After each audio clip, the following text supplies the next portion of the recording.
this is like such an honor to sit down with you. And congratulations for being this year's recipient. I know that this must. Thank you, thank you. I'm still pinching myself. Let's talk about this. What does this feel like? Before you actually receive this award, I want to use this as an opportunity to just take this all in before the fanfare. So tell me how you're feeling. You know, it's surreal. I mean, I really don't know another word to fit the feeling. It's so overwhelming and exciting, and it was completely unexpected. So I'm still, processing this amazing gift. How did you find out? Did they just? Well, I was at an event, and my manager and uh, Deborah from this beautiful organization said, "Well, we're going to honor you this year." And my manager Valerie said, "Yeah, I have the email." And and then I had to go to a red carpet and talk about this wonderful charity. So it was this combination of all different things at one time, and I had about 10 seconds to kind of try and assimilate it, and then go off and talk about something else, which I guess makes it all, much more fun, because I'm still sort of loopy about it. I can imagine. I can imagine getting that. Number one, I'm very much in the gestation stage of my career. So just even observing your body of work is incredibly impressive. I did some of my research, and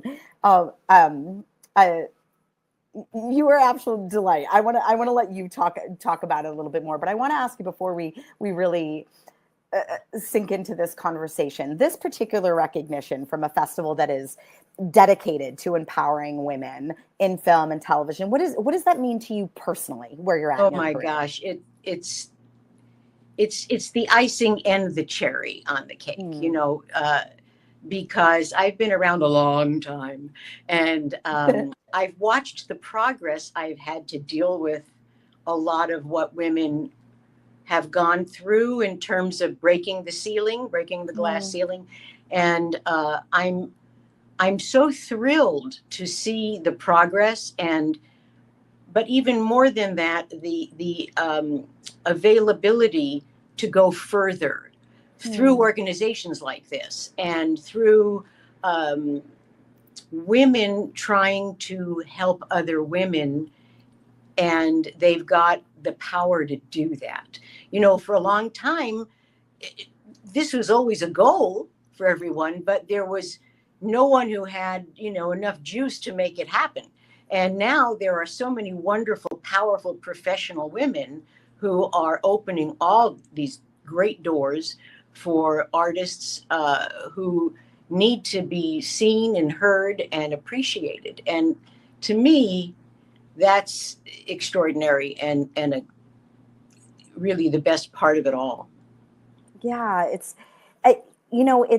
as I observed this incredible body of work, I imagined that must have been such a journey. Even in 2025, there are still so many humps. I find it as a performer. I had the graduation date of the when I graduated from college, and my manager was like, "Careful, that'll age you. People will know you're over 40." Oh. I'm like, "Wait a minute, I forgot about the shame that's supposed to happen when I'm over 40." And I wasn't necessarily taking that on. I'm like, "Oh, I get it. In order for me to work, I need to hide that I'm over 40." It's really, ageism for women is far worse than for men.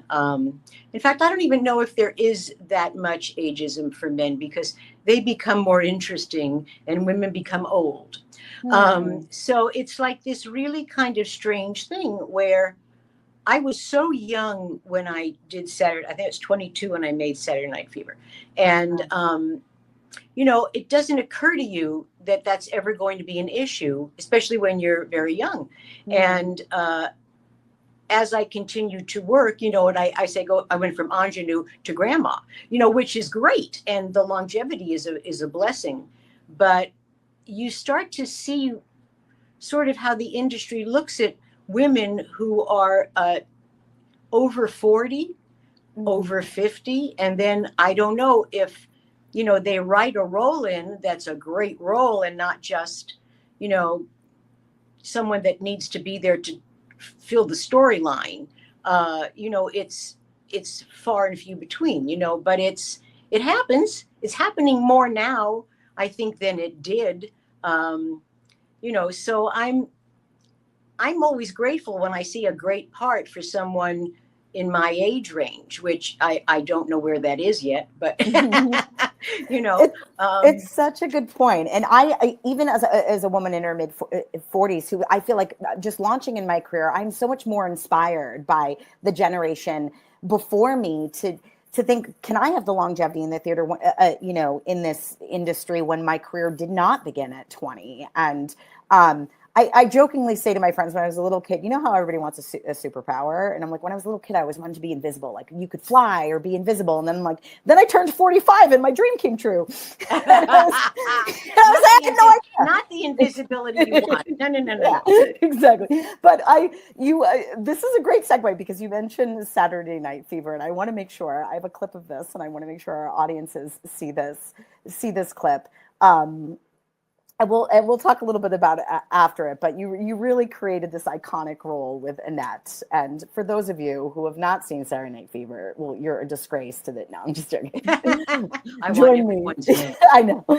Everybody must see this. Like, this is like, you can't be on the planet unless you've seen this film. All right, we'll be back in just a second. Enjoy this.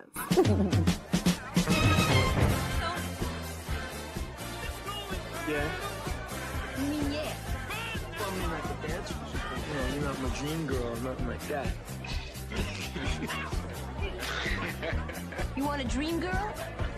Well, then go to sleep and have a nightmare. Hello again, this is Beautiful Monster, your delicious DJ. Remind you about the universal say all sweet things, get in line, just try.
Like to see a clip of that film, and when like you think back to the time, what stands out the most for you, like stepping back into Annette's world? There's so much distance, I guess. I'm never great about seeing myself on film until years later. I have trouble watching something that I just did. So now I look at that objectively a little bit more, and it's just so much fun for me to see. Especially the dance. I don't think I could even walk in those shoes anymore. But it is in many ways the statement of the 70s. It's kind of like what Rebel Without a Cause was to the 50s. This is kind of that to the 70s in a sense that it really marks a very definite time and place. Yeah. Do you think that story, the film in general, would be told differently if it were made today? Do I think the film is, I'm sorry. Do you think it would be told differently the way that your character is represented if it were made today?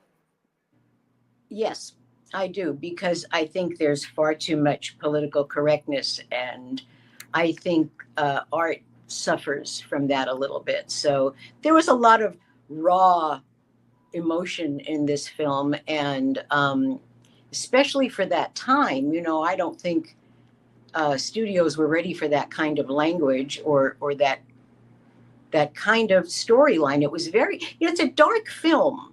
It's a dark film with music versus a musical. Yeah. And it's really kind of interesting because they both stand separately in their own right. I mean, the film would be phenomenal as a movie, a drama, without the movie, without the music. And with the music, it takes on a whole other level of being kind of this genius combination of two things that would normally not be put together. And one enhances the other. So I think it was kind of lightning in a bottle because of that. That's such a great, I love that perspective of it not being a musical. I never thought of it that way. That's, yeah. It's a very real storyline. Yeah, definitely. That makes so much sense to me because I've always viewed it sort of as a dramatic film too, but haven't known how to articulate it. So that's a great way to articulate it. And it also just speaks to your range too, because, and correct me if I'm wrong, I believe Angie came after this, right? That was late 70s, early 80s. Okay. Mm-hmm. But you do such a great job of like transitioning from that dramatic role to now being in the sitcom platform. I'm wondering if you'll speak a little bit on that. It's a lot of luck, and it's right place, right time. I've always loved humor, and the funny thing is I visualized myself more in that direction. Not that I didn't love the other direction, but I didn't know if I would be perceived to be the right person to put in that. So it kind of happened in reverse, which I was so lucky because people were surprised that I could do comedy versus I thought they'd be surprised if I could do drama. So, I don't know. There's no roadmap. I think I was just really fortunate to have done the film first and then Angie. And to this day, I'm so blessed that I get to do both still. Sometimes I don't get pigeonholed too much. That really is awesome. I need our audiences though too. I do have a clip of Angie, and it's one of my favorites. So okay. Let's show how Donna transitions incredibly well. You nailed the sitcom platform for sure.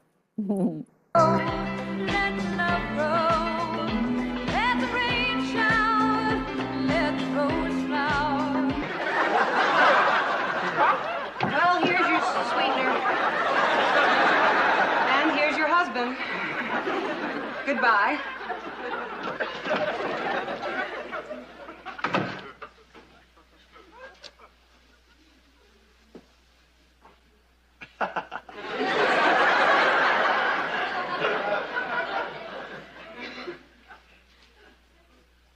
No, Angie.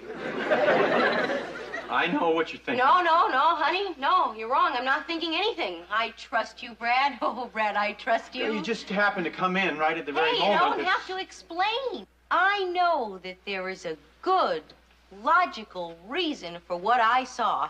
There is. What is it? She made a pass at me. Oh, yeah, she made a pass and you caught it. No, it wasn't like that. I am not interested in Karen Anders.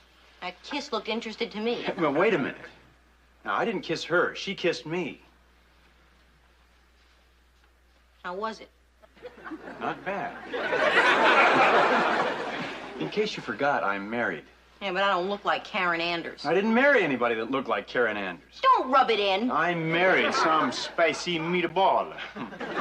They're all that I want. Come on. You mean to tell me you weren't attracted to her even a little bit? Nope. A lot. Oh. There's no contest. Come here, kiss me. No.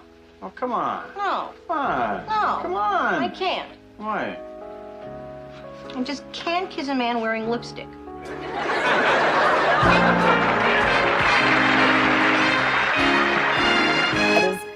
Have you seen these clips in years? Is this weird to get You know, I haven't seen so many. I looked at some recently, and it's just so much fun to see it now. And Robert Hayes, who played Brad on Angie, we're like brother and sister still to this day, and he's so funny. And I see that, and I remember rehearsals trying to keep a straight face because he's so funny. And but you know, it was just this amazing time. Gary Marshall produced it, and he had all the hit shows of the time on the air, and best writers, best directors. Wow, it was just the best time. I'm using best a lot, but it was a really great time. Yeah. You know, you spoke to this a little bit about like collaborating with other actors. I'm curious, do you still have ongoing relationships? Have you maintained professional partnerships with some of these people that you've worked for or worked with in the last 5 decades? Definitely. I mean, Bob Hayes and I are still very good friends. Doris Roberts and I, until she passed, you know, very good.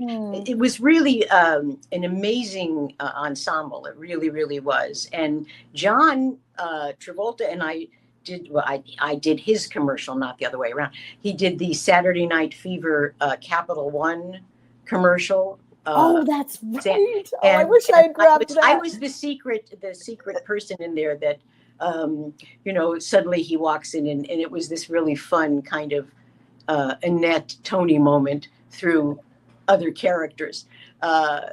It's so much. As an actor, you know, if you work with people that have the same kind of mindset you do, it's so much more fun because you're developing friendships at the same time you're making a show. And I've always been blessed that way, that so many people I've worked with have become really dear friends for years and years. I love that. And I think that's such an inspiration to the up and coming generation too, because I think there can be such a competitive, we're taught to have a more competitive thing instead of like a co-creating collaborative spirit. And so I love to hear, you know, from amazing artists like yourself that have had this longevity and how you maintain that and that it's not just about showing up on a set and doing a job. No, and I have to say, and I know that, you know, I'll get a lot of flack for this, but you need to leave your phones and your iPads in your dressing room and have some actual contact with people you're working with and conversation with them and focus on what's happening around you. I see when I work now, and I mean, it's a great thing, all the technology. It's amazing. But what it also does is it takes you away from the moment that you're in, because you're trying to do it all at the same time. So you're not giving yourself to the really wonderful moment that you're in. And I find that that happens a lot more now than it used to. So I think the friendships you develop and the relationships that last because you've actually had conversations, and you know, you have interests that you find out about with each other. And also, I don't know, it's just my big soapbox. I love that.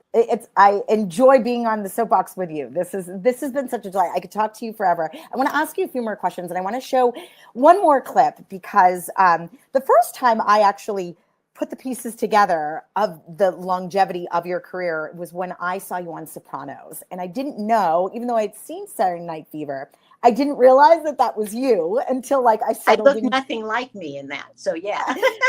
But I loved that character too, and I want our audiences also to see. I believe this was from 2002, but just to get an example, I have clips from Out of This World and Grey's Anatomy and Chippendales, and I can't show all of them, but this is one of my. There's a lot of subtleties in your acting that I find riveting in this clip of Sopranos. Thank I you. want to show this real quick, and then I have a few more questions for you.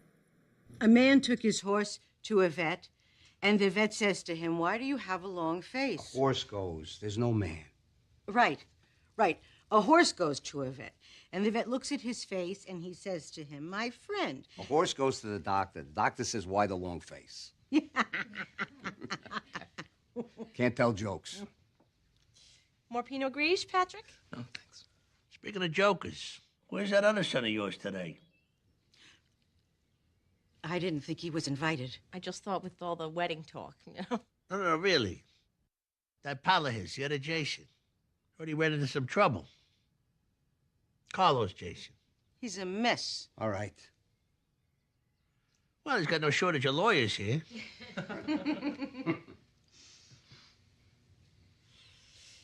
Tell him Patsy needs a refill. No, don't, huh? Sit down.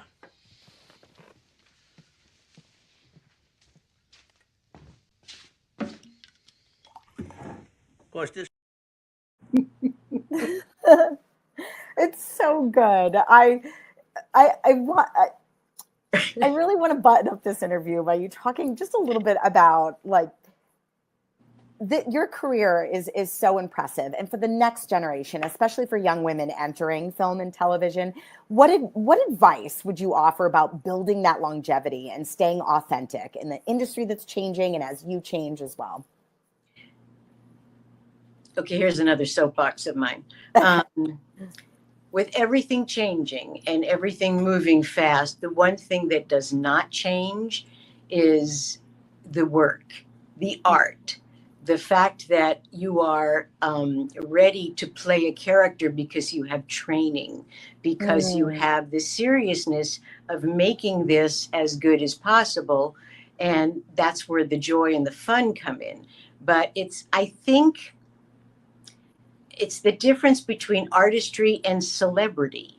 If you go into this to be rich and famous, okay, I that may happen. If you go into this to be an artist and to work on what that is and to get the joy from being able to create all these wonderful characters, and do various kinds of characters and work and all of that, you're going to succeed way faster and better and have more of an understanding of what it means to do this.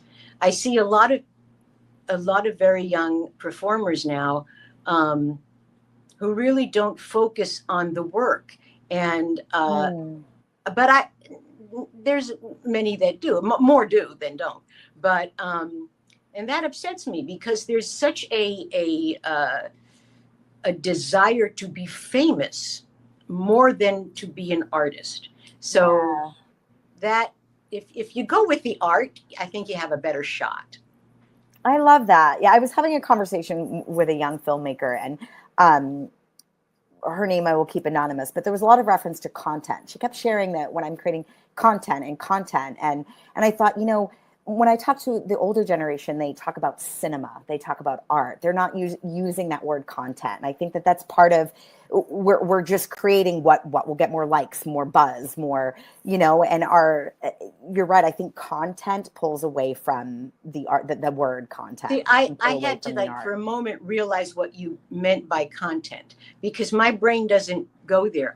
And not because it's not a correct word to use. It's because it's not so much in my vocabulary, only because I come from a different school.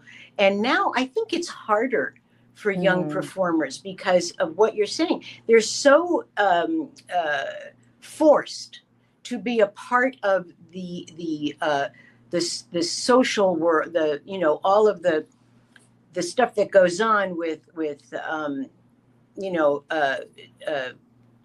influencers and all of those things that are happening simultaneously that are kind of becoming so important and topical, and all of the social media that kind of pushes people to go there, as well as train for whatever part of the craft you want to be in. So it's a lot. I mean, people are kind of forced now to do both. But I think ultimately people have a vote in their own lives. And if you want to step back and say, I need to go to class, I can't really do this. Go to class.